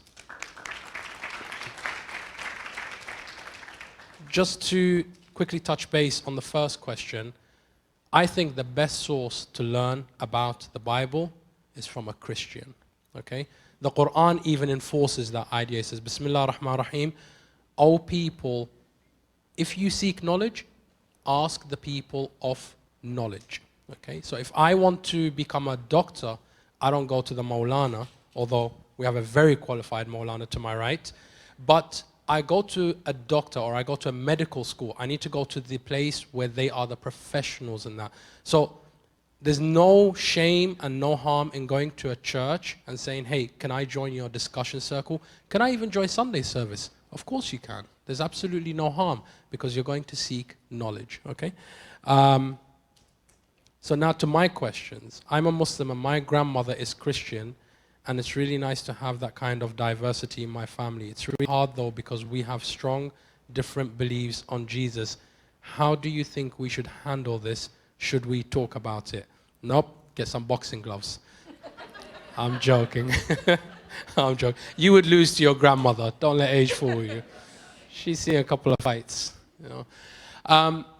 First of all, if we're taking the Islamic premise, or rather the Quranic premise, the Quran says, Bismillah ar-Rahman ar-Rahim, indeed your Lord has decreed that you worship none other than him and honor thy parents. And even if they forcefully tell you to worship a God other than me, do not speak to them unkindly and say in prayer, my Lord, have mercy upon them in the same way that they had mercy upon me when I was an infant. And if they have any sins according to you, do not deal with their sins as sins, but rather compensate them with good deeds, okay? My religion is not about hating my parents or my community because they're a different faith. My religion should make me acceptant of everybody else's faith. My religion is about how I deal with people, how I treat people. Every religion has the same premise. Treat others the way you want to be treated. And there is the idea of, let's agree to disagree. Say, oh, you who don't believe, I will never worship your God, nor will you ever worship my God. I can't find a way to convince you, and you can't find a way to convince me. So let us agree that to you is your religion, and to me is mine. This is a chapter in the Quran Kareem which talks about it's okay to be different. So again, you don't really need to get into any arguments about Jesus. Maybe you should hear what she has to say about Jesus, because obviously they've got a lot more about him in their history than we do. So we shouldn't take that premise that, no, what the Quran said is enough. Because interestingly enough, not many Muslims know this, the Prophet said, seek knowledge even if it were in China. Now, Chinese people ain't Christians or Muslims. Actually, most of them are Buddhists. Right? But the Prophet said, even if you have to go there to seek knowledge, so be it. And I think he had foresight. The Prophet had a long foresight, because right now, everything's made in China, baby. Everything's made in China. Okay? What if after research we find significant flaws in another person's religion or ideology? What if these flaws are concerning and unsettling to an extent that we feel the obligation to speak up against them? This might offend the followers of the ideology or religion, but the flaws are big enough for us to raise our voices. Is this wrong? It's an oxymoron of a question. Raising questions is never wrong. As we mentioned, Abraham taught the people to raise questions. So raising questions is never wrong. The question is, how do you approach dialogue when it comes to questioning somebody else's faith? Okay? So I'm going to talk from, again, I'm going to go back to the 12 saints, and the first of them, Imam Ali ibn Abi Talib. Let's have a round of applause. Imam Ali ibn Abi Talib alayhi salam, he says, whenever you wish to enter into a dialogue or a debate with a person, hold your tongue and first seek their friendship before you seek their dialogue. For surely a friend will always listen to you even if they disagree with you. If I really want to speak to someone about their religion or anything else, first protocol, let's be friends as human beings. To the extent where he said, remember, people are in two forms. There's only two types of people you'll ever meet in life. Either you're equal in faith or you're equal in creation. There is no third alternative. Okay? So I have to first understand that, okay, we're not equals in faith, but we're equals in creation. So as human beings, we can be friends, right? So be their friend first and foremost. If what you're talking about is concerning, and the only thing I really find in any religion is concerning, is if the religion says, kill. Okay? I don't care if you're Muslim, Christian, Jew, atheist.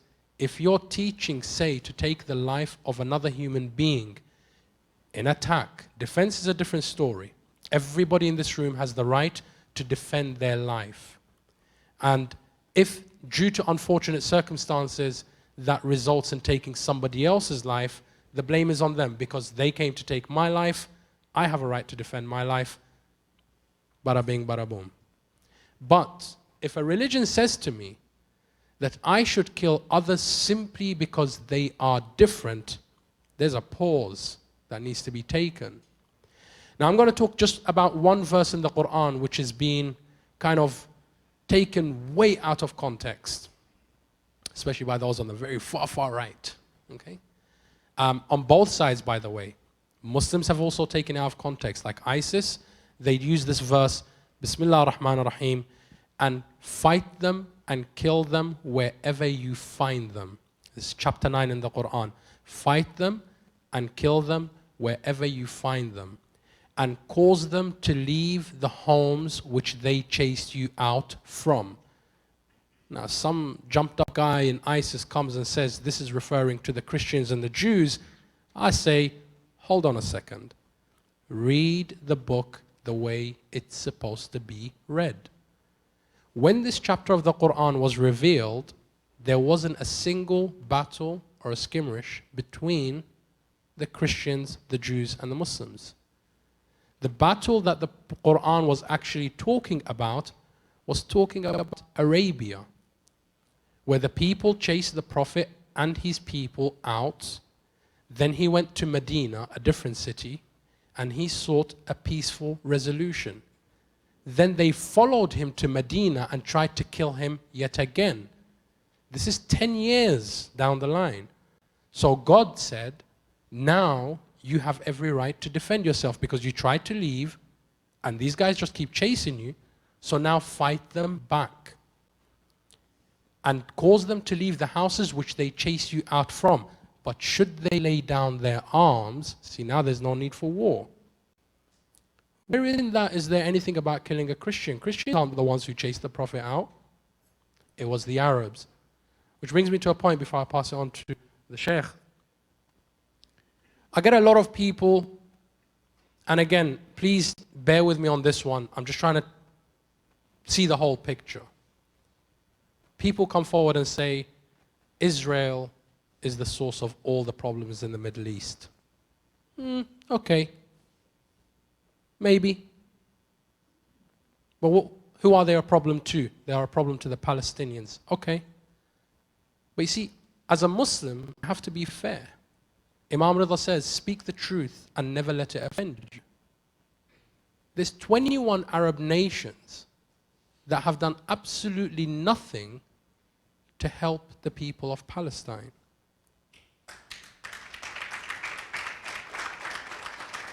So do I say Israel's evil? Or am I supposed to hold them equally responsible? You see? But in the Middle East, those Saudi-paid scholars and whomever they have an agenda to, because remember, you follow the money trail, you know where it leads. It serves their agenda to make you hate the other.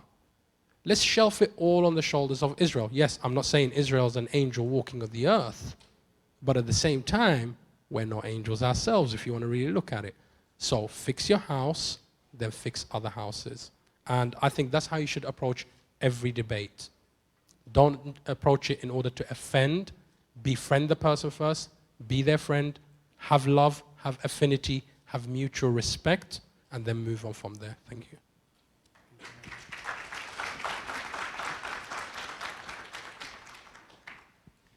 3 questions were posed and 3 different answers were given.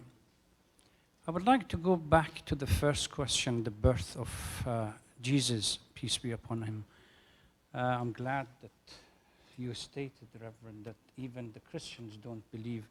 Because I remember during the period at Islamic School of Theology in Denver, Colorado, when I took a master in Christian and Jewish history and theology, one of the heatest debate that we had between the professors and myself and a few others is exactly, number 1 was the issue of the birth of Jesus, and number 2, this concept, which is still they claim as a mystery, the Trinity, and the relationship between the two. So I believe the answer was given. We can wait, debate until the British would call, until the cows come home, regarding whether he was born on the 25th, where this 25th idea came from, appropriated from which community, etc., and miss the target, which the target is the life of Jesus, the fact that he cared about the marginalized, the poor, the needy, the worked for brotherhood, the concept of brotherhood and sisterhood, etc., and against what the post-colonial narrative would say is the central power, the synagogues that had turned its nature. So I believe the debate about whether he is born the 25th or 27th or 5th of January or February or any other day is neither here nor there. It's something else that we have to focus upon. And the second question regarding listening, they say that there are 2 types of listening. Listening that you listen, but as the person begins to talk, you are searching for a way to answer, to repudiate, and to find out what's the, just imagine the concept of the Swiss cheese, where to punch the hole through the argument. That's not the listening that we want when it comes to what we call dialogue. Listening with a humility is a listening that you really want to understand exactly where the other side is coming from, what is their rationale, what makes them take, etc., etc. So that's an issue of listening. But with regard to verses of violence, this morning as I was walking into the center, one of the sisters at the reception called me and said, Imam, do you know you have a mailbox here that is beginning to pile up? And a list of questions have come that they need me to answer. And the first one that I took up was this question of violence. And somebody these days you can go to any website against Islam, the Islamophobic website, and the list of these verses have been taken out of context. A couple of points I would like to remind the audience. There is a profound difference between the way Quran was compiled and the way what we call the Christian Bible, or even the whole Old and the New Testament was put together. The four major Gospels were written by individuals that critical historians even debate whether they were present during life of Jesus himself. The earliest one, again, there is a debate whether he started 35 years after crucifixion, according to the Christian understanding, 70 years after, whatever. But the essence of the book is one person sits and writes a narrative, starting from this period of life of Jesus until the end. Quran is not a book of history that somebody sat down and simply wrote down an event. What you have today as the four Gospels fall within the category of what we call books on ahadith, where a number of scholars, after the demise of the Holy Prophet, sit and reflect on the life, or historical analysis, on the life of the Prophet. Quran was revealed to the Holy Prophet during 23 years period of his life. Some of these verses were revealed during the 13 years in Mecca. And if you look at any Quran, it says Makki, which means this chapter was revealed in Mecca. And another section of it, which primarily were revealed in Medina. They are called Medina or Madani. And most of these chapters are divided into a number of verses that are what we call context and specific context orientated, in a sense that it is a response to a particular scenario and a particular situation that you cannot generalize. What we call hermeneutical studies, and Reverend, you refer to the four principles, and so on. Similar kind of approach this Islamic scholars have when it comes to the assessment and analysis of the verses of the Holy Quran. We can't just simply look at the verse and that's it. That's a universal law. We contextualize it, we look at history, we look at commentaries by other scholars, and we use what we call rationale in trying to interpret them, and ultimately find out whether they fall within what we call the universal values or they are specifically context-orientated. If they are specifically context-orientated, then we see, can we extricate universal values from them? If not, then we leave them within that context. If ever such context were to come, then we have to think about those verses again. Otherwise, under normal circumstance, we don't use them. The other answer is to respond in a polemical way. There are, according to a number of scholars that have done some reading in the Holy Quran, possibly you can come, even with the stretch of imagination, 333 verses in the Holy Quran that could be, one way or other, interpreted as quote-unquote violent. What about what we call today as the Bible? How many verses, you as Christians, most of you that are here, how many verses do we have within the Bible that in the outright violent? There is a book organized, I think, this morning I was checking some of my old notes, and I came across Professor Jenkins, Penn State University. He has a book called Jesus' Wars, which specifically goes into what we call the Bible, the Old and the New, and looks at these verses that could be interpreted as violent. He identifies over 800 of them. So if the presence of, mere presence of a number of violent verses within a text makes that faith a violent faith, I rest my case. And second, the belief that automatically somehow the presence of these texts or verses turns the followers of that faith is as robots, that they have no personal input in their interpretation and application, is a futile kind of thinking. It's like saying there are 800 verses in the Bible, hence the entire Christian world, 1.8 billion, they are violent.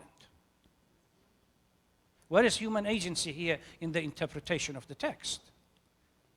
Simply because there is, I remember many years ago I was on a panel with a rabbi. He said, do you know, Imam, what's the problem between the Jews and the Muslims? We go back to Abraham. Because our mother kicked your mother out. For a moment, I thought, I'm not hearing well. I mean, a rabbi, simply because a particular constructed narrative in the Old Testament, that we can even debate their sources, hermeneutical and so on, the 4 or 5 or 6 different sources of their construction, says that because there is a text or a verse in my book that says Sarah kicked Hagar out, then that is the beginning of the trouble between Muslims and the cousins. As if we have no role, no agency. I think we go back to the point that I raised. We really need to listen to understand each other, not to punch hole in somebody's argument, and to be respectful of point of view, not to appeal to a number of what we call shallow understanding or shallow assessment of each other's faith, simply because we're looking for somewhere to denigrate the follower of that faith. Round of applause, please.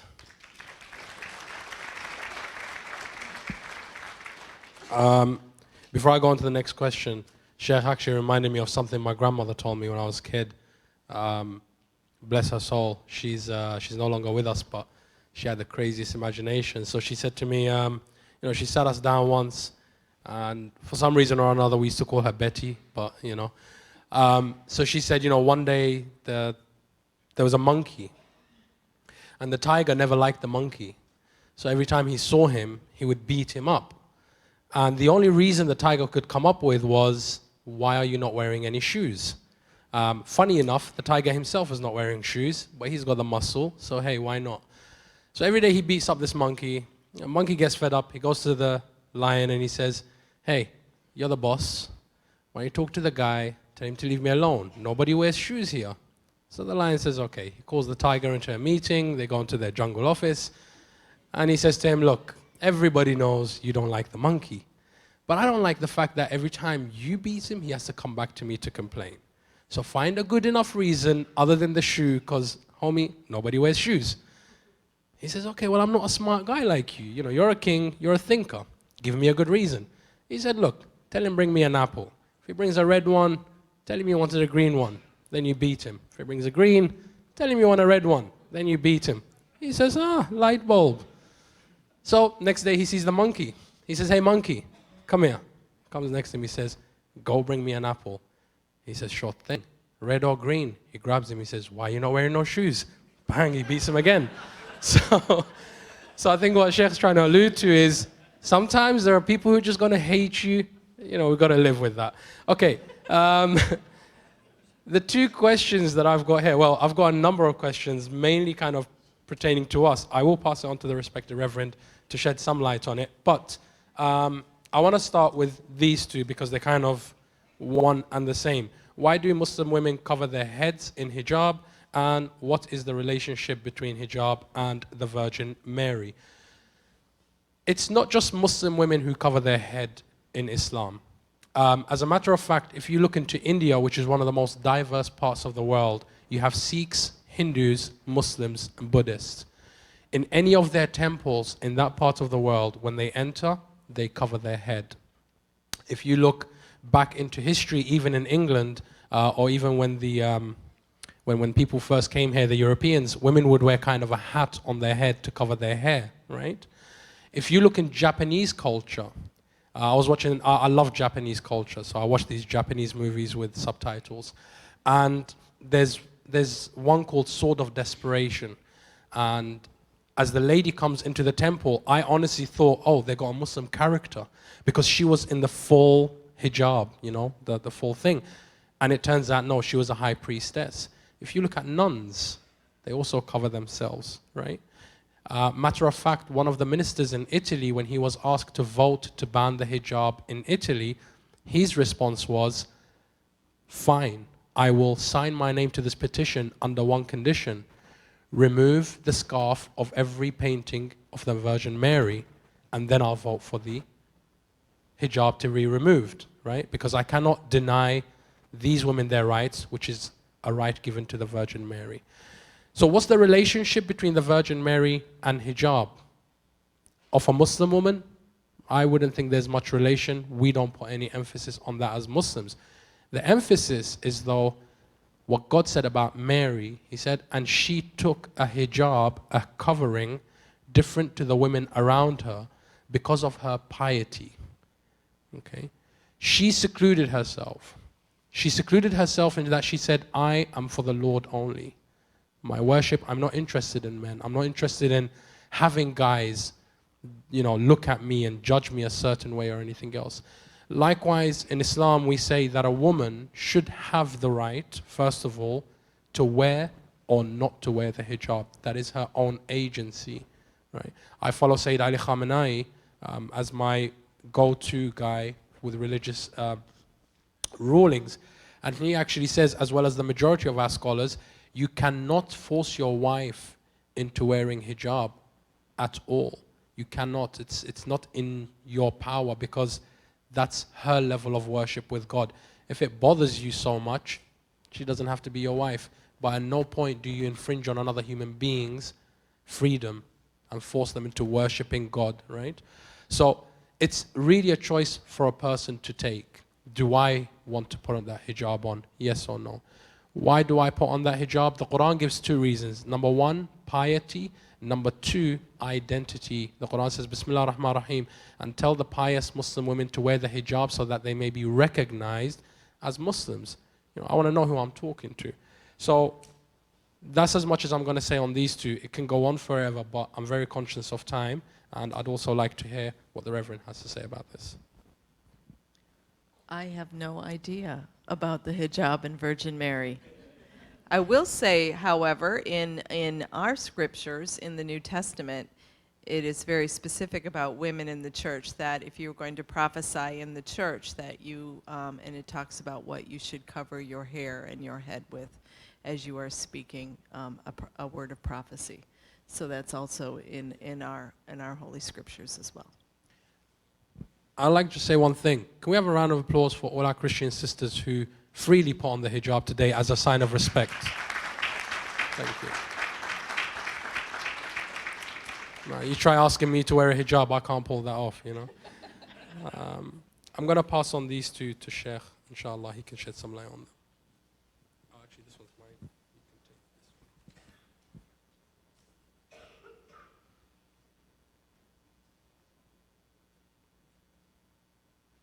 this one. Neighbors don't feel comfortable in being very outgoing, that is going to each other's question. Society here in the United States is so reserved. What is neighbors? A neighbor's home to just talk and befriend. How should we act about this? We wish to change this ideology, but at the same time don't want to bother others. Well, I remember when I first moved from United Kingdom to United States around 2000. In England, I spent 20-some years from early childhood until 2000. England became my adopted home, so you are not the only one who's British.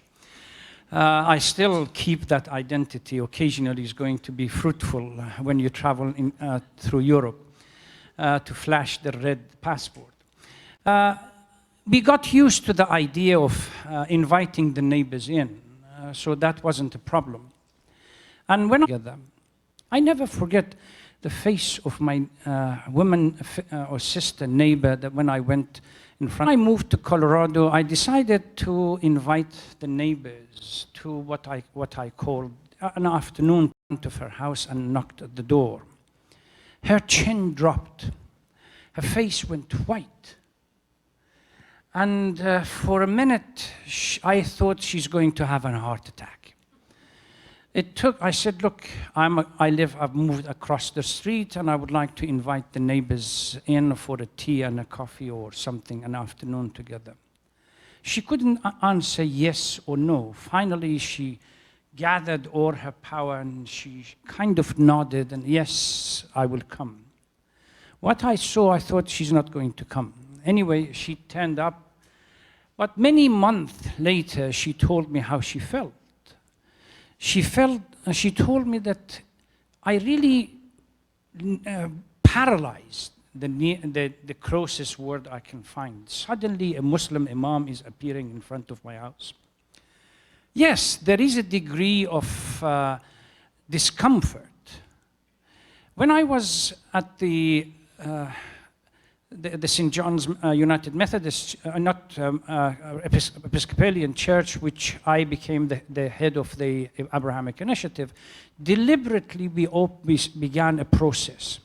Interfaith dialogue is very academic and very dry.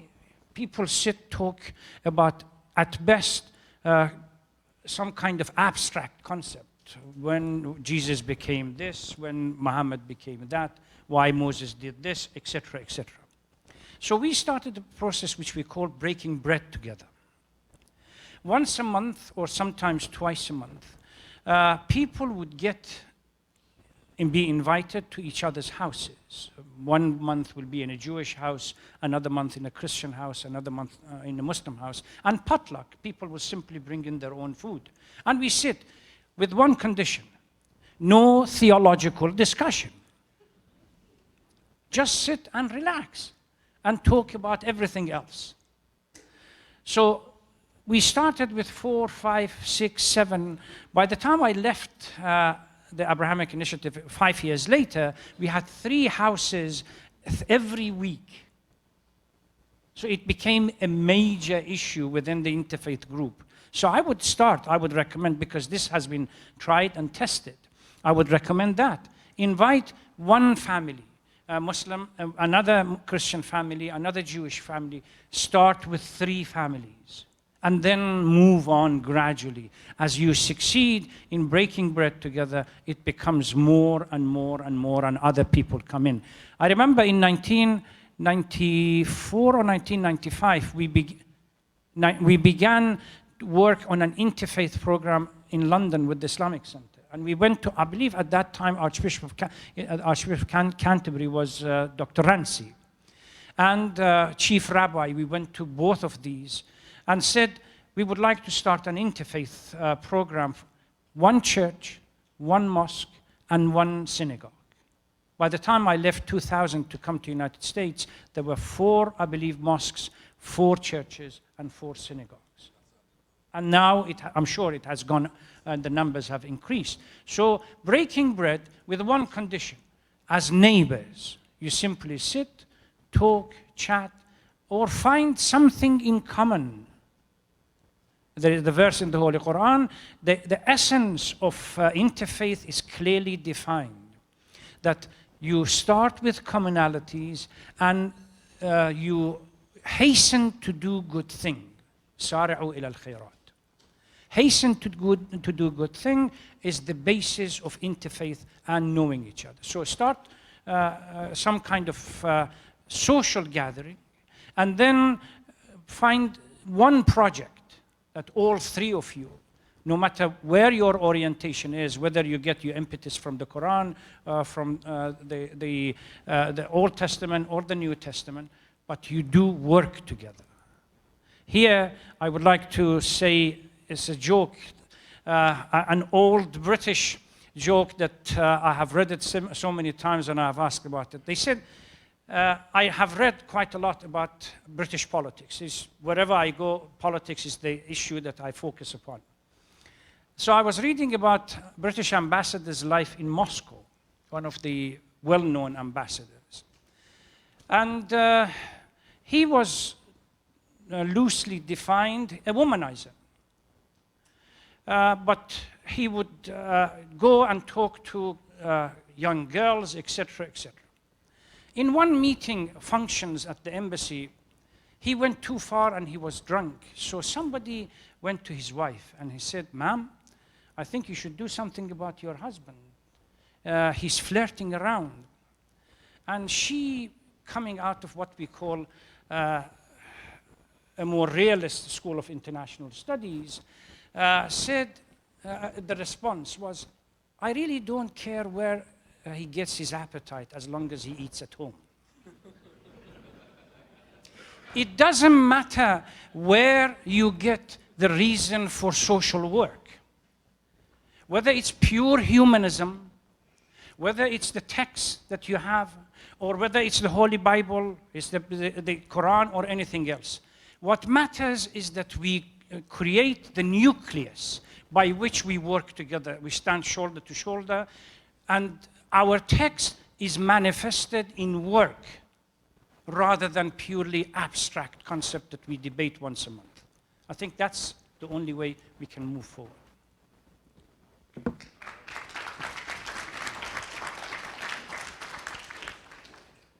On a smaller case study, similar to what Sheikh was saying, and I think maybe it's a London thing, I don't know, but food brings everyone to the table. Jesus served food, Prophet Muhammad served food. In fact, most of my non-Muslim friends sometimes call and they're like, "Hey, you want to have a discussion circle?" Sometime later on, I really found out they were coming from my mom's cooking. You know, my mother actually puts her heart into cooking, and she's like, I'm like, "You know, you must really love God that you want everything." She's like, "No, it's not even about that. I just can't have it said that someone criticizes my cooking." And I was like, "What about God?" She's like, "Leave them to him. My food is my main thing," you know. So the beauty is, you see, I can give you potatoes, right? I don't know how you pronounce it, but we say potatoes. And I can give it to 3 different people. Based on your culture, you give me 3 different things. You cook 3 different meals out of them, right? So in our diversity, in our get-togethers, subconsciously, we're learning about each other, right? Subconsciously, we're picking up a lot of things. We're always learning as human beings.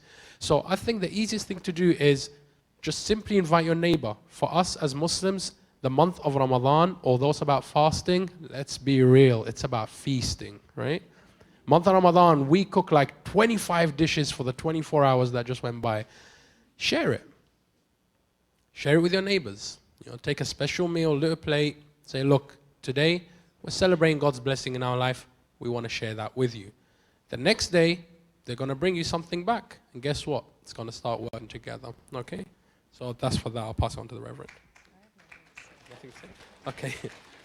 Okay, I've got 3 questions left, or rather 4. I'm going to make it very quick. Okay. 1, 2, 1? Okay. Right, I'm going to give this to the audience. Either, what is the correct definition of jihad, or what should we do about the Friday Night Project? Hands up for jihad. Not that you want to go jihad, but hands up. Man, if this goes out to Fox, British recruit. Okay, hands up those who want to know the correct definition of jihad. Okay, okay. Friday night? Okay. I think we had more guests. Okay, very quickly. The definition of jihad in its simplest form is struggle against evil. Any form of evil. Self-struggle, community struggle. Friday Night Project. My proposition is start off with a think tank. Let's get together, set a date, or have an email circulate around, come up with ideas. 2, one thing that I would love to see other than what I mentioned, for our Christian guests, we as Shias, every year we have about 20 to 30 days where we sing eulogies about the life of the Prophet and his companions and his family who were massacred. So we sing the eulogies to tell a story. Now, we are terrible at trying to come up with an English version of that. We do it well in Arabic, we do it well in Farsi, we do it well in every other language. So where you can help us with this, and I really would love to see this as a project, you have hymns and you have choirs and you know how that works and you know the sound and how to write and so on and so forth. Maybe we can get together where we can use choir as a new medium of reciting our eulogies, our latmiyat, right? So that's something we can work on. That shows how communities can come together, and through interfaith dialogue, we can actually produce something new, which on all across the platform is actually a beautiful worship of God. And I'll leave it at that.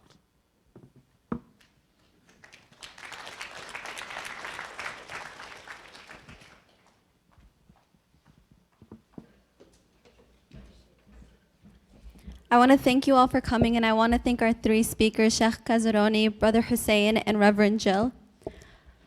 Please let's give them a huge round of applause. On behalf of the Islamic Center, we'd like to present Reverend Jill and her congregation with a gift.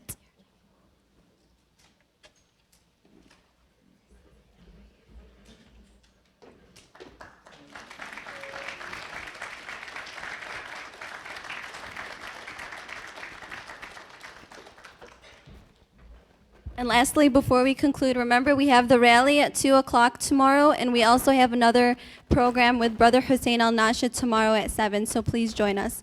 This concludes our program. Thank you all for coming. Salam.